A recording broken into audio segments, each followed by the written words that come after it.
This program is brought to you in part through the generous support from the University of Hawaiʻi Foundation and the Barbara Cox Anthony Endowment, Thompson School of Social Work and Public Health, University of Hawaiʻi at Manoa.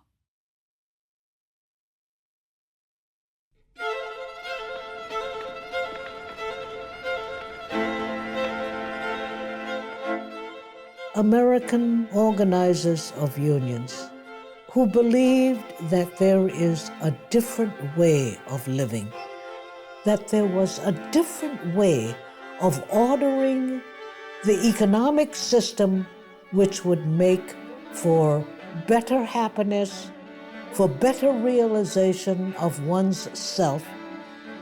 The lesson should not be lost that there are different ways of organizing an economic system, that these individuals did not live their lives in vain. Quon McElrath dedicated her life to transforming the economic structure of the Hawaiian Islands and to elevating the quality of life for thousands of working-class people. She firmly believed that a fair economic system established through strong trade unions could create a world where equality, justice, and peace prevailed. AQ was visionary and inspirational, I think, because she had the big picture of what it meant for collective bargaining issues, for democracy, and the improvement of life for everyone who lived in Hawaii. She had an enormous impact because it was so patriarchal and it was so hierarchical. No one was going to tell these guys what to do and how to do it. So she had to do it in more subtle kinds of ways. And I think she succeeded in doing that, which is perhaps even more a credit to her wit and wisdom. She had an unshakable faith in the power of people working together. Her passion, her wisdom, and her words remain an inspiration to us all. But to truly understand the rise of political reformation in Hawaii and the role that labor played in that, you'd have to know Quon.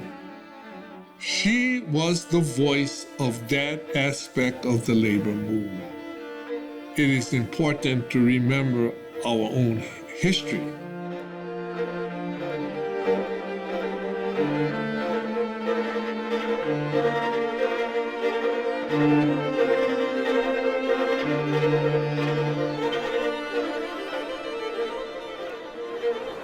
Quon McElrath was born Leong Yu Quon in Honolulu, Hawaii in 1915 to Chinese immigrant parents.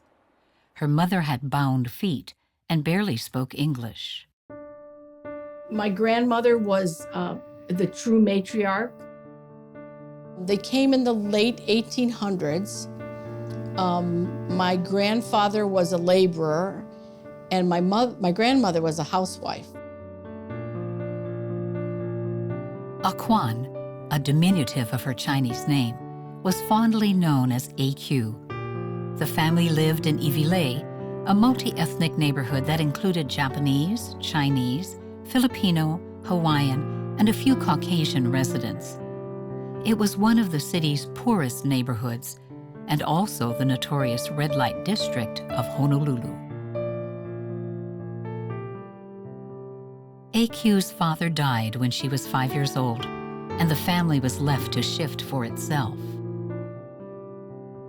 And for us, at that particular time, life was picking kiawe beans to be sold to the fertilizer company. Life was picking dried bones to be sold to the same company. Life was very, very hard for all of us living there in Iwilei. The family earned money in different ways and always shared in the household chores, surviving through ingenuity, enterprise, and collective strength. From an early age, AQ learned the value of group unity. My sense is that her family, they helped to shape a lot of who she was in terms of her values and her morals. I think that she always viewed herself as somebody who grew up in poverty, but yet was able to do the kinds of things that she needed to do to become educated. That was extremely important to that whole family. AQ was a brilliant and outstanding student who cultivated a love and passion for learning that lasted throughout her life. And she said to me that school was a respite from all the poverty. And so school really was a place that not only gave her respite from the world, but in which she could excel and she could shine and explore all kinds of worlds. By the time she entered college in 1934 at the University of Hawaiʻi, AQ had already developed a love for music, theater, and literature. She also took a great interest in social systems, politics, and economics. When I went on to college, that was when everything burst out in full bloom. I took a class in the history of economic theory. That was when I had first learned about Karl Marx. And I read it with a great deal of interest. And of course, in the meantime, I had to work every year that I was in college. I remember when I was a senior, I had 5 jobs going. AQ was stimulated both emotionally and intellectually by the ideas she encountered at the university. She graduated in 1938, majoring in anthropology and social work.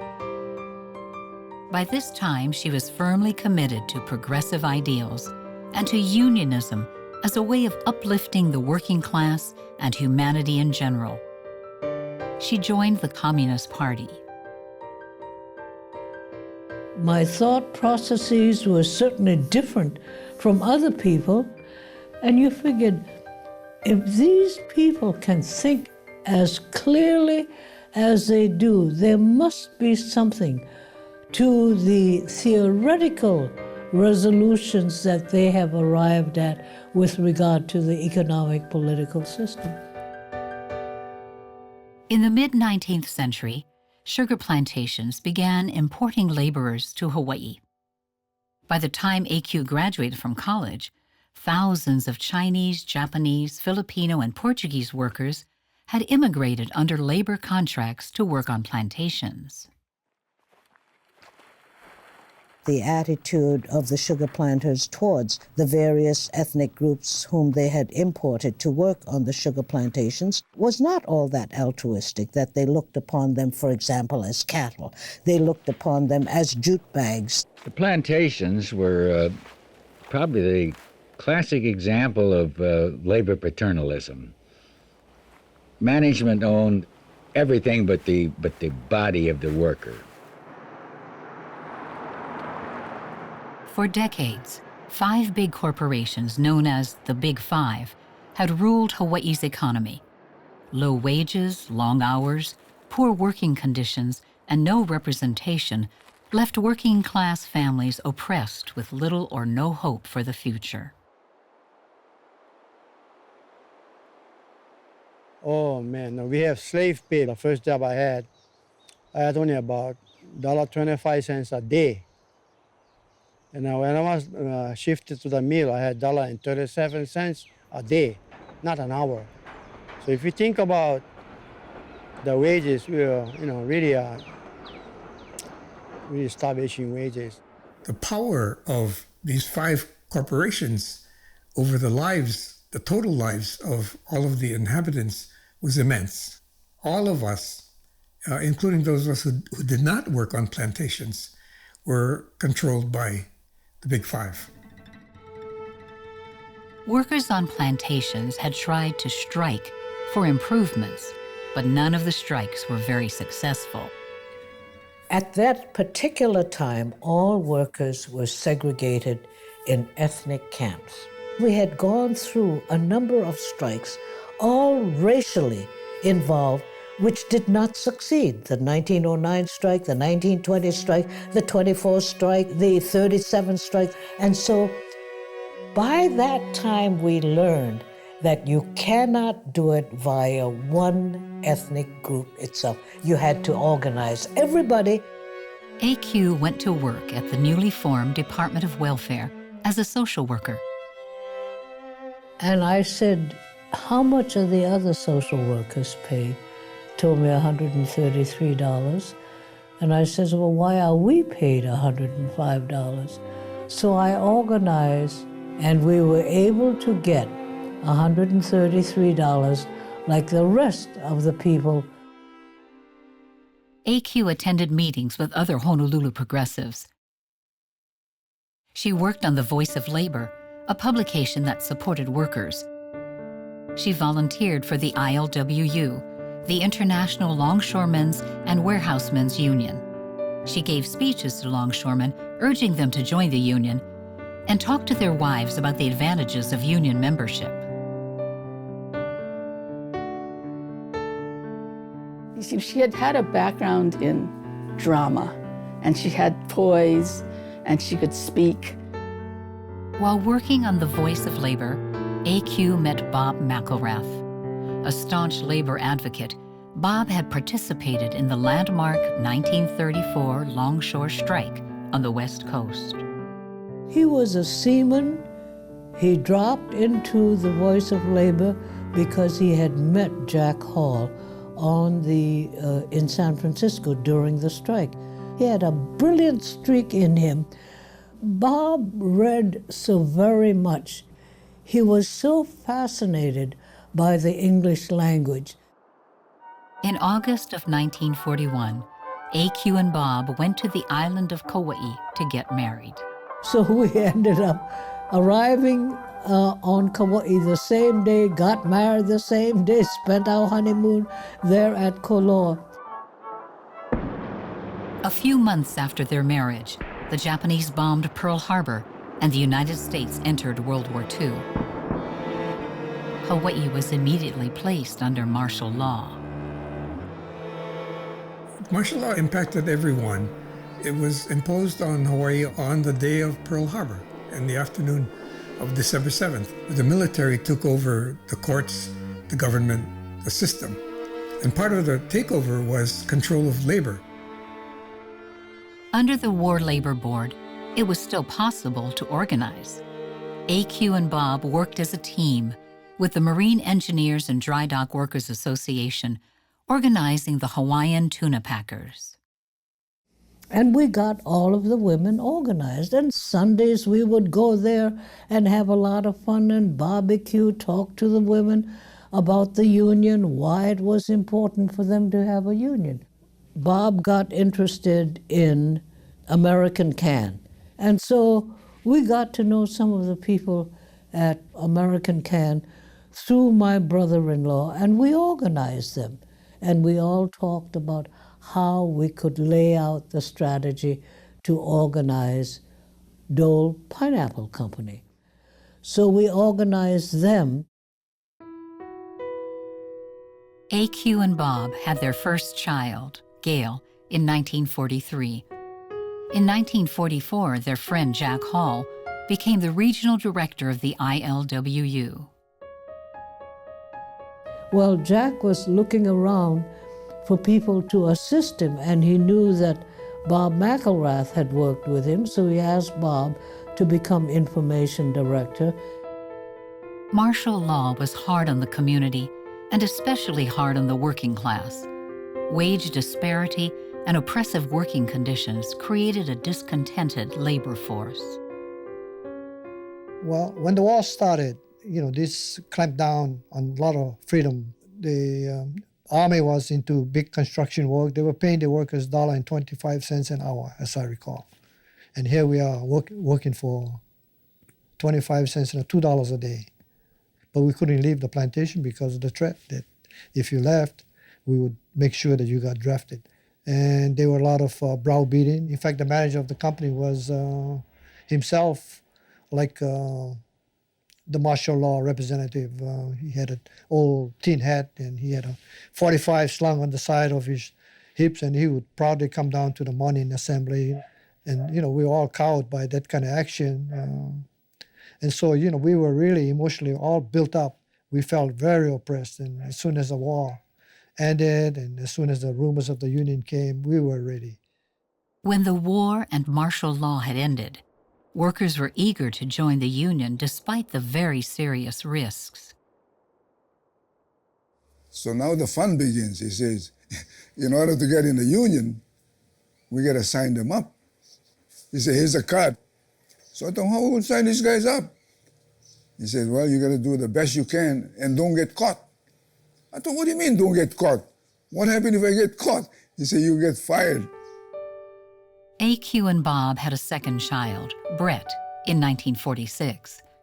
After her maternity leave, AQ was not rehired by the Department of Welfare because of her activism.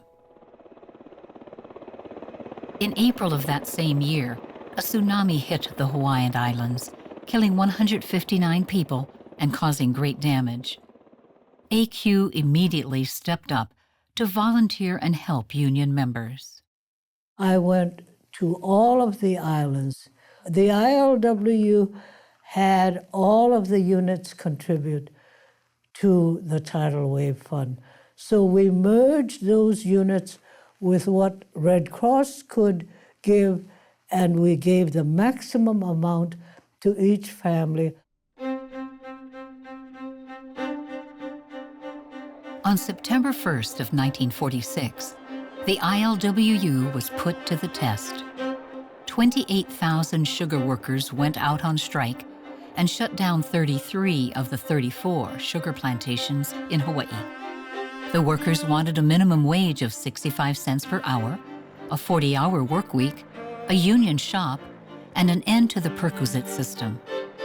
This system provided health care, fuel, utilities, and housing, but was used as an excuse to keep wages low.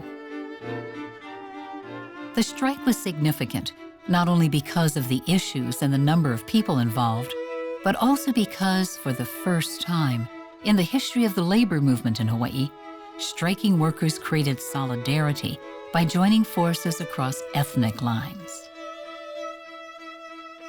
We didn't know that we was making history. We just knew that we had a union and we're going to try our best to see how we can go ahead. But the union taught us something, especially that 46 strike, that if we don't stick together, we're going to lose. The bigger picture was that working people deserved to take control over their lives and to have something to say about the direction of Hawaii. Because the message that was brought to a union organization was not just an economic message. It was a political message, it was a social message based on one interracial harmony, based on one big industrial organization that organized everybody in one union without regard to job classification, without regard to religion, without regard to race or any other classification that you might want to use to separate human beings. AQ organized all of the welfare activities. Thousands of workers and their families were affected by the strike. She helped people fill out applications for financial aid, told them what they were entitled to, and assisted in making arrangements with creditors. She visited the soup kitchens with recipes and sanitation requirements from the Department of Health. She did this all as a volunteer for units on 4 different islands. The union was the important thing. All of us who had had any plantation experience recognized the discrimination. We realized why it was important to have a lasting organization that would give us the feeling of strength. I think you would be struck by all of the things that came out of that strike. These were irrigators, mechanics, truck drivers, any job classification, people who contributed to the accumulation of a vast amount of records, which indicated that they had just as much ability, just as much dignity, respect, ability to learn. And these were workers, immigrant workers, who, for example, had very little formal education. The strike, I think, because it was successful, number one, increasing the wage level by a lot, and number two, ending the perquisite system. And subsequently, I think people in Hawaii generally thought that as a result, that unions were a positive force in American society. While the sugar strike was significant, it was closely followed by another dramatic strike that had far-reaching effects. On May 1st, 1949, thousands of longshoremen walked out in all the ports of the territory of Hawaii. The employers had decided that they would take the ILWU on in its strongest fort, the waterfront. They felt if they could beat the union on the waterfront, the workers in sugar and pineapple would run away from the union. People realized that it was a different strike from that of sugar and had the effect of keeping ships from entering Honolulu port, which meant that one, you would not be able to get all of the goods that you were able to get at that particular time. Two, that there was a possibility that other industries would be affected. The longshoremen were demanding wages equal to those of the longshoremen on the West Coast and better working conditions. Let's face it, we saw the West Coast unions, which worked the same ship, the same cargo, getting so much more money than the local longshoremen were getting. We went out to get equal pay, equal with the West Coast. Same company, same cargo. The other guy load them in, we unload them. Then we load in the cargo, they unload the cargo. Same thing they do it. We were strangled. We really were strangled. I mean, essential products began to run out, and it really made a very difficult situation for everyone. The union was applying its most powerful weapon, which was the strike, to achieve its goals. Some of the goals were outrageous. I continued personally the work that I had begun as a volunteer during the sugar strike. I was able to at least sharpen up some of the welfare policies of the union. I did a lot of educational work among the longshoremen, really trained them as to how they could approach bank managers to forestall payments on loans, a lot of training on how you could talk with school principals in order to forestall collection on fees and book rentals. We also did a lot of work in keeping up the soup kitchens so that those who were operating the soup kitchens could, in fact, be able to serve nutritious meals to the striking longshoremen and members of their families. It was the last big strike where we were able to provide a sense of rapport with each other through the process of sharing meals together. The Big Five corporations were clearly threatened. They employed the tactics of U.S. Senator Joseph McCarthy and embarked on a campaign of red baiting and communist accusations in an effort to turn the community against the longshoremen. Their women picketed union headquarters in a broom brigade, organized to sweep away communism. The morning paper featured a Dear Joe column that suggested union ties with Moscow and Joseph Stalin. Your ILWU reporter this evening is Robert McElrath. In counterpoint, AQ's husband, Bob McElrath, ran a feisty radio program that stood up for the strikers and articulated progressive economic ideals. Tonight we're back on the air for the first time this week. Tonight we have a shocking surprise for you. At the time, it was pretty serious stuff. All you talked about if you went to somebody's house at night was the strike. That outrageous man on the radio for the LWU. But after 177 days, the strike ended in a victory for the longshoremen. The Longshore strike was important because that was the key to unionism in Hawaii. They wanted to break the Longshore strike and then break the union. We uplifted the living conditions of union families, and not only union families, non-union families benefited also. And I think what it showed to other working people and union leaders at the time was they could throw everything at you.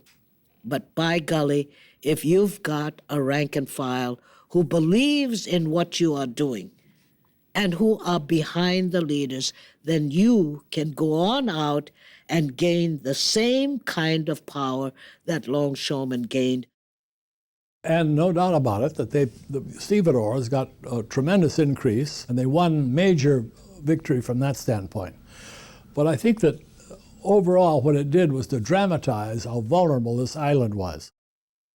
The 1946 and 1949 strikes were a great victory, but the communist hysteria continued. 2 days after the end of the dock strike, the territorial legislature requested that the United States House on Un-American Activities, HUAC, come to Hawaii to investigate and report on subversive activities. These investigations were aimed at union leaders. The hearings began in April of 1950. Because progressives did have some association or affiliation with the Communist Party, that made them vulnerable to the attacks in the 50s by McCarthy. People were beginning to raise the question as to whether Hawaii should be granted statehood, because in their opinion, we were a communist-dominated union, and because we were on the waterfront, they raised the question of ILWs having complete economic control over the territory of Hawaii. The issue of communism was a smokescreen. The ILWU was costing them a lot of money, and they knew it would cost a lot more. And they had to figure out a way of getting rid of the ILWU. So they raised the issue of communism. Of course, the anti-statehood people, most of whom were anti-statehood because of the Oriental population, jumped onto the anti-communist issue too. The statehood issue, the stereotypes of combining the Japanese and the communists went back to the late 30s and into the 40s, that the major threats to security and economic well-being were, one, the Japanese Americans who were untrustworthy, and two, the communists who were hell-bent on destroying the capitalist system. And if you put the two together, they're certainly lethal. AQ had recently taken a crash course in stenography and was working for the law firm Boslog & Simons, a law firm that was committed to unionism. The fact that we won the strike did not mean that there was an end to the red baiting that persisted and which culminated in the arrest of the so-called Hawaii 7 in December of 1951, when they were indicted on the basis of violation of the Smith Act, which was to teach the overthrow of the United States government by force and violence. It is not now, and has never been, against the law to be a communist in America. Among the 7 arrested were Jack Hall, the regional director of the ILWU, and Eileen Fujimoto, secretary at the ILWU Longshore Local 130. Richard Gladstein and A.L. Weirin were the major defense lawyers, but Boslog and Simons did most of the research and analysis. I was on that particular defense committee at the time as office manager, where we analyzed the daily transcripts so that it was a real experience for those of us who did not have very much experience with the court system in a formal way. As friends and defenders of the arrested seven and supporters of the ILWU, AQ, Bob, and their family found themselves ostracized by many members of the community and worried about their personal safety. But I will also tell you that many of us lost our friends. I had people who worked with me at the Department of Human Services, who went to college with me, who, when they saw me walking down the street, would cross the street. And they called my kids commie rats in school. And then after the arrests and the trial began, I mean, it got even worse. My father's position was always that of being cautious. When you pick up the phone, you cannot say anything on the phone about where we're going. We had a Ford sedan, and he would always make sure that before we left, he would open up the hood and look to see if anything had been placed under the hood the night before. The Hawaii Seven were found guilty of violating the Smith Act, and the verdict was immediately appealed. In 1957, the Supreme Court of the United States of America overturned the verdict. My personal assessment is that there's no doubt there were communists and members of the Communist Party in the trade unions at that time, principally the ILWU. The Communist Party, in my opinion, as an organization, did not have a real influence over the way ILWU was organized and run.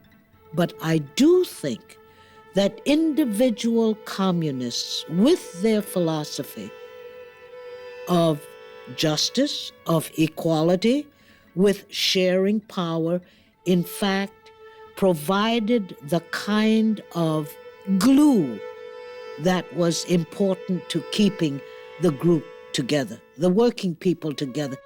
And the definition of a communist at that time, the way we understand it, was do good for the working people. At that time, political situation never meant anything important to me, because the only political situation I believe went in was the union. After nearly 2 decades of volunteering, in 1954, AQ was hired as a social worker for the ILWU.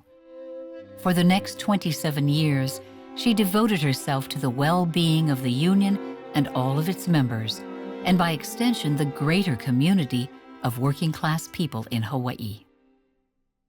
All of a sudden, you got a champion who feels what you feel, who communicates with you, and then express your feelings in a way, and what your desires are, what your dreams are, in a way that is commanding. Her power was her ability to speak, and she didn't hesitate to use it. Keeping union members informed was at the heart of AQ's programs. She worked in the Membership Services Department and closely with the Education Department. So they hired me at that time, and at the same time they had hired David Thompson as educational director. And we worked out a program for the education of our rank-and-file leaders so that we would teach them about the pension plans, about the medical plans, any other benefits which they had not received. One of AQ's top priorities was health care. she induced officers to think beyond the benefit package and to realize the importance of controlling the working environment. Another long-term goal was to help all members to take some measure of independent control over their own bodies and health, an idea that was a precursor to preventative health care programs. In other words, the health maintenance factor of healthcare was something that was missing from almost all healthcare products. Everything, from the doctors who had the programs on the plantations, even to Kaiser. And it was because of what we had done that Kaiser, in fact, began to hire nurse practitioners and nurse physicians, aides. And later on, that whole consumer council idea, which we had started, began women's health. Achieving her goal required continued health workshops, and among her many skills, AQ was an effective and creative teacher. Reproductive health and contraception were issues she addressed. Well, I tell you how I did it. I bought spermicide, I bought condoms, I even had a coat hanger with me, and I would unscrew the spermicide, press a little out, pass it around, and say, "Smells good, doesn't it? This is the way you use it." Next, I would pass out a condom. I says, for those of you who don't want to use what is called a spermicide, here, look, here's a balloon. And I blew it up, and I passed it around, and I said, you blow it up and see how big it becomes. All of those kinds of things I did because I figured that you need to bring fun into the play. Casework was an integral part of AQ's job. Her genuine and selfless concern gave her a charismatic ability to win the trust and confidence of others. She would say things like, you need to know about social work because you don't only have to fight for whatever the contract is, but you have to know how to spot when someone needs help socially. She would say, you are the backbone of a ship, and you might need to stay steady at certain times, and maybe sometimes you have to sway. In 1966, AQ took a leave of absence and went to the University of Michigan for further training in social work. The university sent her to work with the Tuskegee Institute in Alabama on a healthcare project. While working on the project, she lived for over a month with a poor Black family in Georgia and witnessed the heavy-handed racial discrimination that Black people suffered in the South. And she told me that she remembered driving in a car with other civil rights activists. And she said it's kind of scary. She said, because whenever we were stopped, we weren't sure if we were going to be pulled out and beat up or pulled out and tortured. In addition to her role as a social worker, AQ engaged in political action for the ILWU. Collective bargaining handled many aspects of inequality, but the union realized that changes in the law through elected representatives was the way to protect not only union members, but all working-class people in the territory. The union encouraged and supported candidates that shared their values. You can organize unions, and the ILWU did by 1944. But you cannot retain economic ascendancy if you do not use your vote. The ILWU was hugely responsible for the Democratic Party win. I mean, they knew what they were doing. They were going from house to house and registering voters and so on. I can't imagine that was not a significant factor in the election of Democrats. The union primarily endorsed Democratic candidates as the Republican Party supported the policies of the Big Five and other corporations. AQ gave speeches to union members on behalf of chosen candidates, And when needed, she lobbied the legislature for the passage of bills related to public assistance and human services. It wasn't just action for ourselves. We realized that through our collective strength, we were able, through collective bargaining, to get those ideas that would certainly help our membership. But what about the rest of the community? That's why we went in for improved workers' compensation, improved unemployment compensation. We worked for civil rights legislation. We worked for all of the kinds of things which we were able to get through collective bargaining that outsiders, people who didn't belong to a union, couldn't get. And the only way in which they could get it was through political action. Quon could walk in a room, and until somebody told you, you wouldn't really have thought of her as a union representative. You would think of her more as the representative of the downtrodden of Hawaii. We saw her more as being on the side of progressive policy in Hawaii. You know, she would talk about the working people of Hawaii, which was obviously her basic class, but she would always be looking for the disadvantaged. Traditionally speaking, the ILWU that she represented was always on the side of a bigger agenda than just their collective bargaining priorities. Many credit the AJAs, the Americans of Japanese ancestry returning from World War II, for the revival of the Democratic Party in Hawaii, but AQ always maintained that it was because of the political action of the ILWU. In all of the readings that you do, you almost never get the ILWU credited with providing that much needed organization when the AJAs came back and with Jack Burns said that they had revived the Democratic Party. That is a myth. They would not have been able to do it had it not been for the fact that the ILWU had a political action division of the union, got people to go out to vote. We went house to house. We went from camp to camp to sign people up in the Democratic Party. AQ became a powerful and influential force in both the union and the community. What is even more remarkable is that she did it at a time when sexism prevailed and women had little or no input into important decisions in organizations or politics.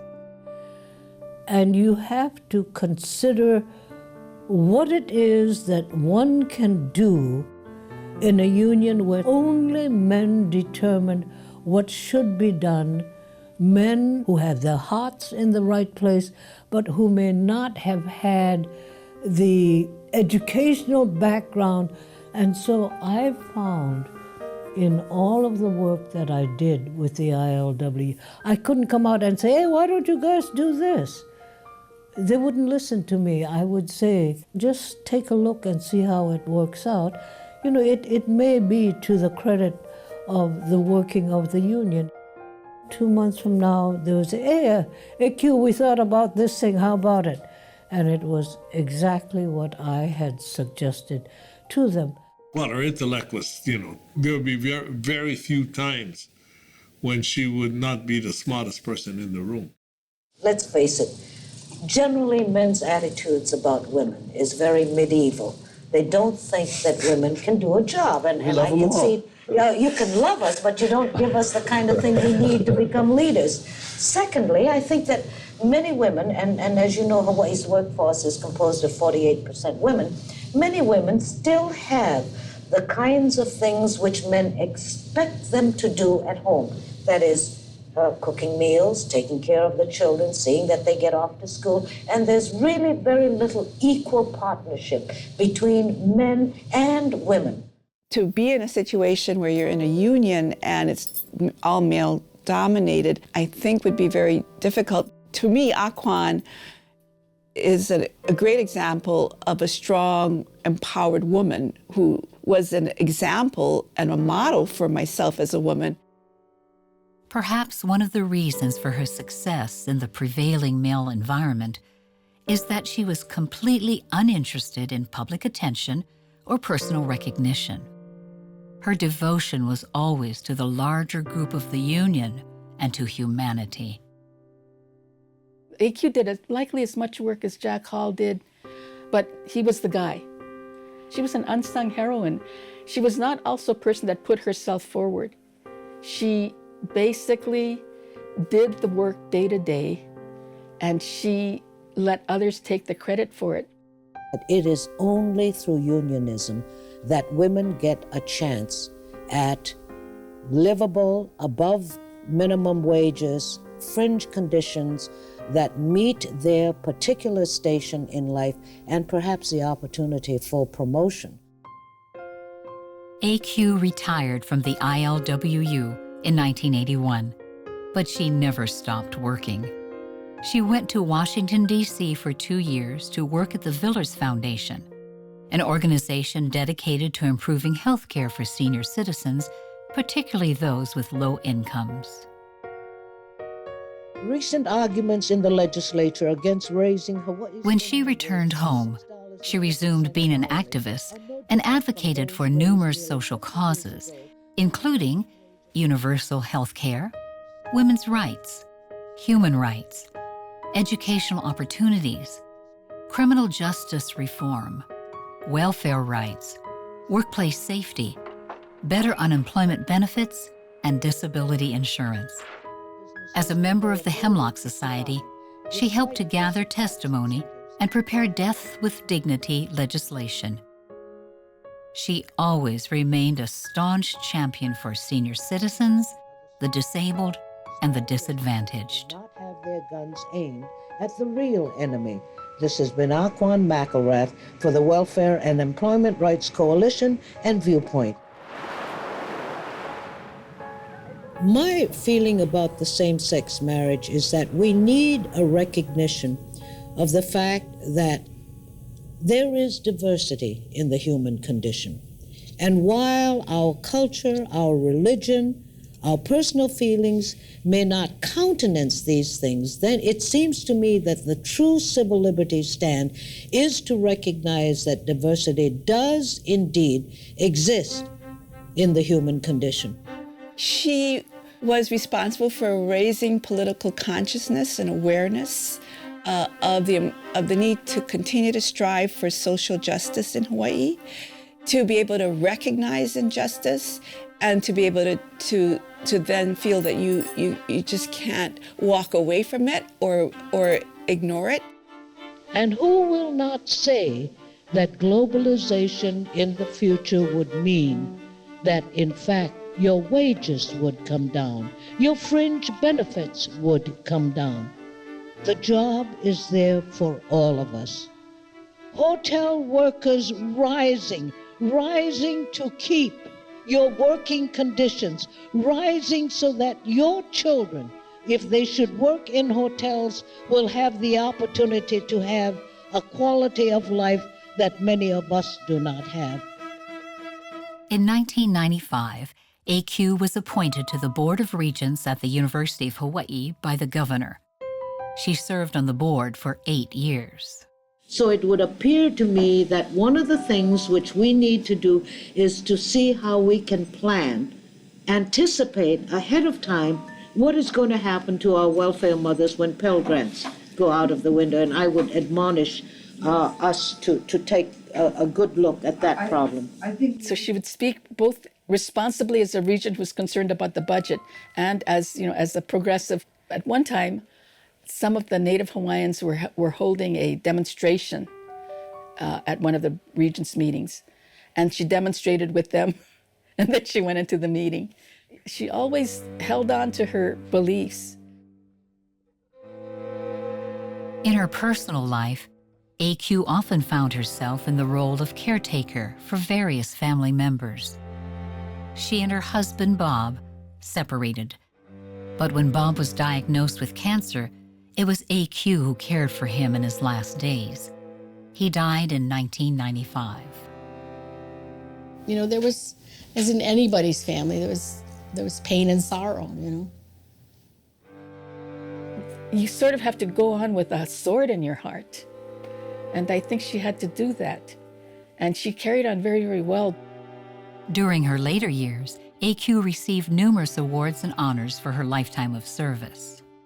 And she did say once when she was given an award, when you're young and you're fighting them tooth and nail, they call you all kinds of names, they red bait you, they talk about how terrible you look. And then when you get old and toothless, they give you awards because they think, oh, you can't do anything anymore. She said, but they don't know that I'm going to still keep on fighting.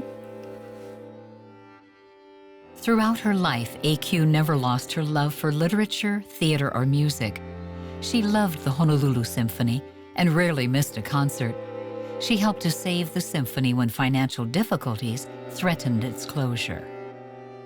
And for those of us who read the papers every day, alas, we feel that so much is happening to our lives that if it were not for a symphony orchestra filling in those little crevices, that life would not indeed be worth living.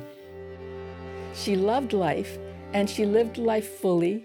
She gardened, she brought food for people. She had social engagements, as you know, she loved going to the Kapahulu Poi shop to eat. So Quon was a poker player. Used to play poker and have a potluck. I don't think it was serious money. I think it was like a nickel, you know, but yeah, there was a light side to her. There was a light side to her. That and the music and the reading, yeah, and the swimming. In her early 90s, AQ's health began to decline. In her last years, she actively continued to endorse a single-payer universal healthcare system, and gender equality was also one of her major concerns. Her most consistent message was that we got to bring everybody along.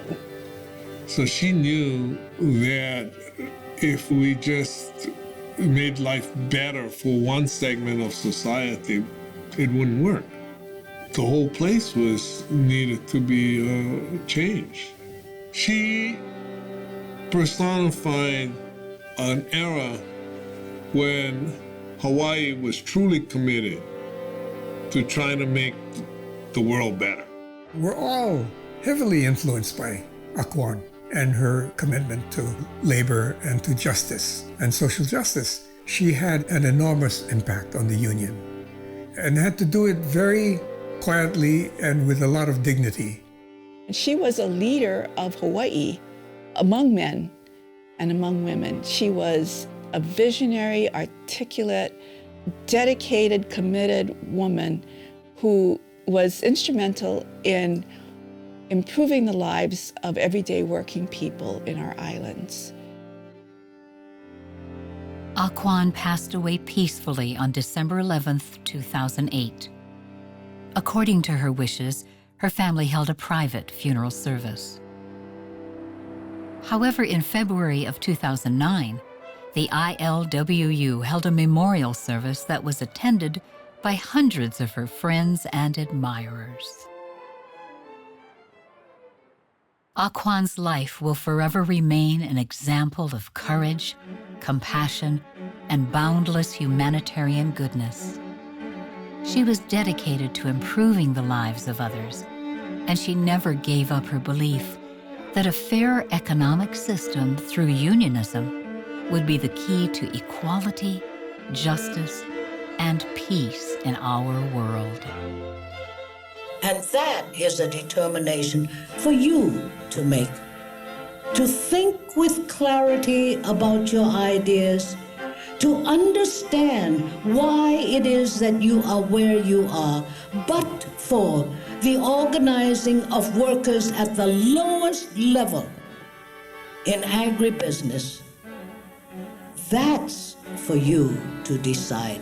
that we would not have the rights which we now enjoy here in this state, free mostly from race prejudice, cultural prejudice, sexual orientation prejudice, name it, we had it.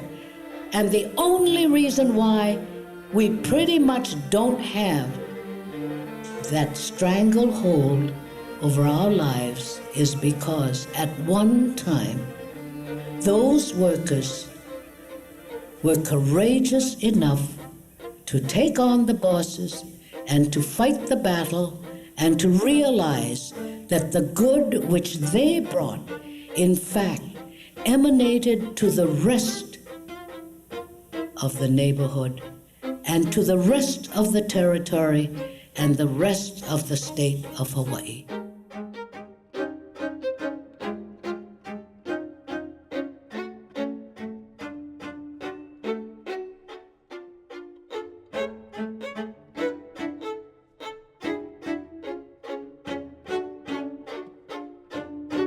And there is absolutely no way in which there can be any improvement made in our lives until everyone in this room will go on out and recruit another person so that, in fact, that which promoted the labor movement years ago with the dream of a world with peace, a world without war, will not occur unless we go on out and act to work with one other person and say, will you work with me?